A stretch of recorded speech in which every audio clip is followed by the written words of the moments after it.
This is Dolynny TV and a big welcome back to another edition of Edmonton Oilers discussion here on the channel today. Ladies and gentlemen, those Bakersfield Condors begin their playoff hopes, dreams, and run against the Colorado Eagles. Sorry, I thought I had a little bit more water in there, trying to make it a little bit more dramatic. But however, we are going to rip through this one because this is kind of the overarching theme of what these playoffs mean for Bakersfield and for Oilers fans in general. So obviously, what do Oilers fans really want to see happen in Bakersfield this postseason? Well, a big old Calder Cup championship. In my estimation, I don't know any Oilers fan that would cheer against their own organization other than, you know what I mean. But anyway, the point being is we've got a bunch of good kids down there on the farm who absolutely have been amazing this year. Absolutely incredible by every stretch of the imagination.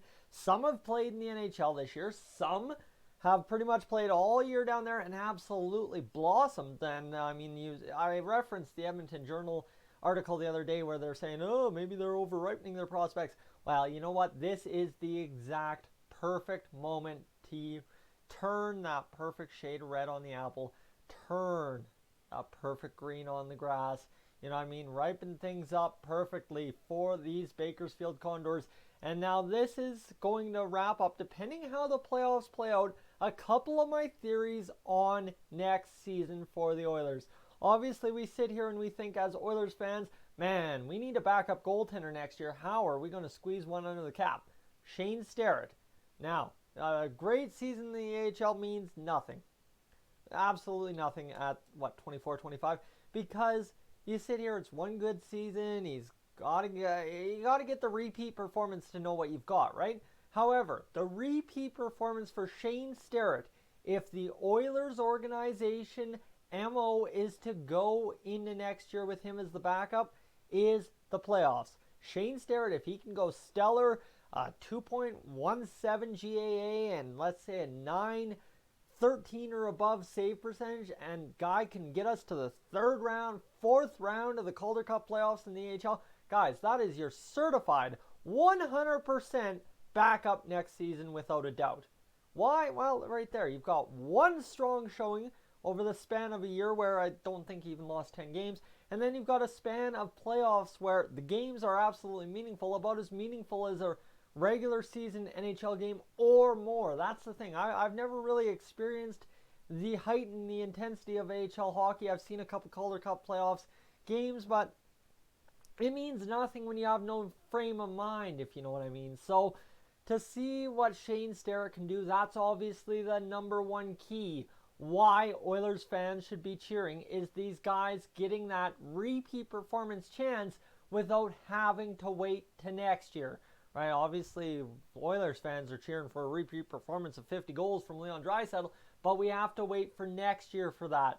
Now, there's a couple other key guys that are going to be team players for the Oilers next season. A couple guys that I think we both, as viewer and as discussion starter, understand are definite locks for this team should they have a good playoffs, should they come into camp hungry, and should they make the opening day roster and stick after a couple of games. That being Evan Bouchard and Tyler Benson. Those are my two. Now, obviously, Cooper Marody, Caleb Jones, Joseph Gambardella, Josh Curry, there are guys that can fill out this roster admirably in the NHL next season. But guys that are really highly touted that we didn't see a lot of in the NHL this year, right? Caleb Jones, obviously, we saw a lot, but the issue with Caleb Jones is he was overplayed in an unready situation, I guess you could say.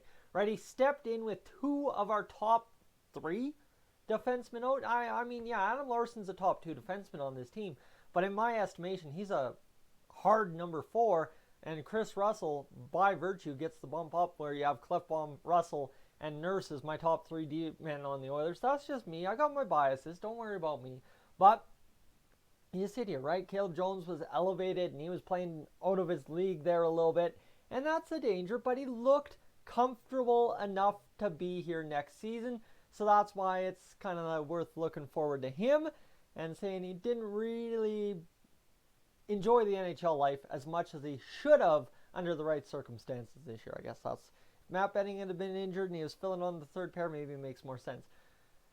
Okay, so that's your guys filled out. Obviously, there's a couple guys that still are on the fringe. Patrick Russell, right? The guys that are going to get the call-ups next year are kind of the guys you have to also pay attention to for this Oilers team. Now, when you go down to the AHL affiliate, this is where it gets really, really fun. Obviously, Kyler Yamamoto, this is, right, we've seen guys in the NHL for an extended period of time, and Kyler Yamamoto is one of them. That's the question. Now you see Ethan Bear and Kyler Yamamoto, who both have time played in the NHL, time served in a good frame of lineup for them. Kyler Yamamoto maybe a little bit too much, too fast, but these two guys that are going to be in the lineup tonight from everything I've heard. Ethan Bear drawing in. Apparently he was out. I don't know. And don't tell me I am not very educated on Bakersfield. I will never claim to be. I just know what I read and I know what I feel as an Oilers fan. That's why, guys, I am sending my best as an Oilers fan. Not a fan of the Condors. I am bandwagon fan, obviously, throughout this year. I mean, I've always been interested in what they're doing, but tough to say. Anyway, I don't need to explain my position. You know my position. So, for Ethan Bear and Kyler Yamamoto, this is just as the same as everybody, a repeat performance kind of thing, but Kyler Yamamoto has nothing to repeat upon. That's the question for him. He's got to show and prove. And if you want to earn a roster spot with the Oilers next season, if you're little old Kyler Yamamoto kind of bouncing around as a number one round pick, 22nd overall, the best thing you can do is go out there in the AHL, go from here to there, back to here, and up to here within the span of 4 rounds, right? Do literally absolutely incredible everything for the Bakersfield Condors and make them take notice, because I don't think after the trade deadline, after I kind of pushed the whole idea of we should trade Yamo instead of Puljujärvi, well, guys, guess what? Nobody's talked about Kyler Yamamoto. I mean, yes, he's been injured and whatnot, but we need to maybe talk about Kyler Yamamoto a little bit more, and that's the problem for him. He's got to start making conversations happen, and I don't know if that's going to happen. So anyone else we really need to pay attention to? It'll be interesting to see if Brandon Manning draws in at all. Don't know what's going on with Joel Person. I haven't had an update there, but that's the thing, guys. We all know how this roster shapes up, how this roster looks, and I really think we've got ourselves a great go in Bakersfield, a great chance to see a bunch of guys we could see absolutely next season with our Oilers. And with that, what else can I say at the 8-minute mark of a video to get to 10 minutes? What can I say? I am hoping and I am praying for the people down in Bakersfield who are hardcore Condors fans who are going to lose a couple of these guys that they have come attached to in the past year, to whatever it's been with it. These guys have been down there. Obviously, Curry and Gambardella have been around a little bit longer.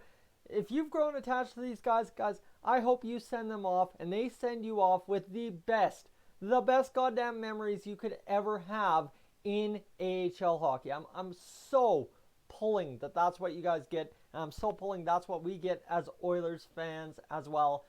Because all around, the better the Bakersfield Condors do, the more everybody benefits, and that is absolutely a great thing, because this time of year, after the Oilers have been long gone from our faint hearts of playoff hopes, shed a tear for the missing. It's tough, because really, I mean, as Canadian fans, we don't have exact access. We can buy AHL TV, but it's not like it's on TV every night. So it's a tough go for Oilers fans right now, knowing that there's a team within the organization still in it, but at the same rate, we're not as attached to that team. So all we can do is hope and pray you guys have a great time down there in Bakersfield, Baco. I will try it a million times and still get it wrong. You guys down there in Bakersfield, talking to you right specifically, go crazy in Condors Town. The after party is alive and well. Starts tonight against the Colorado Eagles. 2 games on the road, 3 at home to finish up the series, guys. I hope you wrap it up in 3 and embarrass those guys from Colorado. Anything else? I don't think so, guys. Best of luck from Tyson to you down there in Baco.